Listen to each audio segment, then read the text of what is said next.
This is the Awkward GM. This is my campaign diary for session 1 of my new Werewolf the Forsaken game. I've got nothing really prepared. All the stuff that I prepared I've already talked about in a previous video.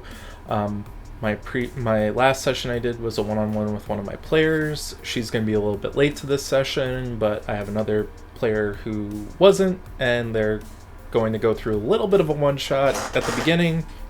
But then once my other player comes on, we're going to actually start for real. And thank you so much. Cut to a break, and then what happens after the game.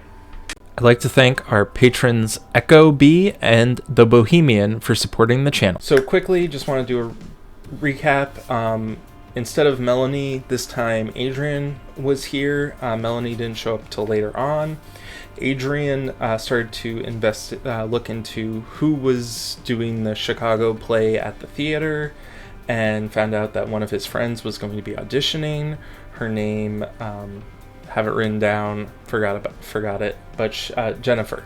She's a librarian at the Northeastern University satellite campus, which I used a real university's name for the satellite campus because it's right there on the map. And one of the players did go to that campus, so that was something fun that I could just throw in there.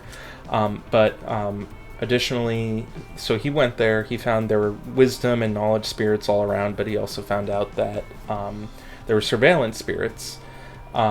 This campus itself is sort of like the black sheep of these campuses in my universe, obviously, not in real life. There's a paranormal psychology department on campus and some others that I haven't figured out yet. But basically, he went there and he found out, the president of this satellite campus, or whoever runs it, has essentially kicked him out because his paranormal research isn't bringing enough money. The previous dean was supposed to have told him this, but died under mysterious circumstances when Adrian went under his first change. And so when Adrian was investigating, he found out that there was this grant that was given to the university that increased security, which is why there are all these security spirits running around. And the people who gave that money wanted to be anonymous, but he found out it was something called the Jean-Pierre Brattle Foundation. And if you know that name, you might know who these antagonists might be for future reference. So he got kicked out of the campus.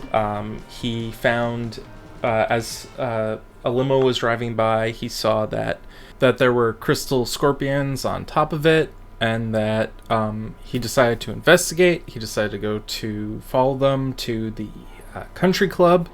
I gave him a little bit of a perception check so that he was able to become aware that this was a Ivory Claws territory that he was about to enter into.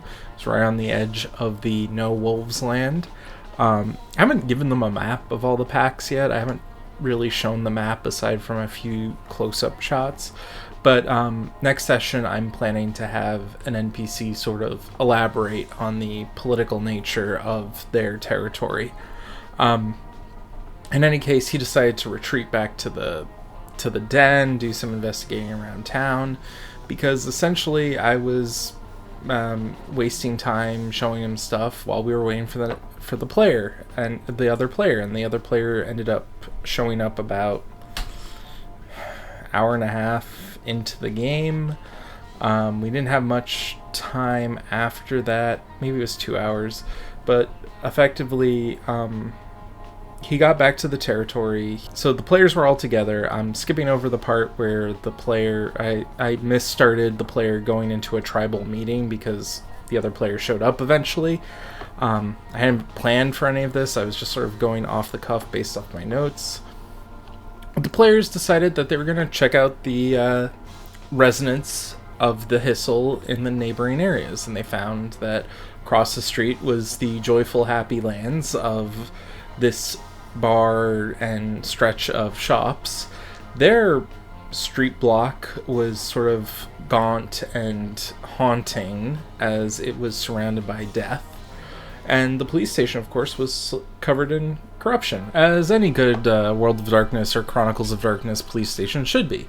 Now, the players wanted to talk to the Ivory Claws, but one of the players was very gung-ho about basically trying to put them down and all that stuff, even though they are clearly outgunned.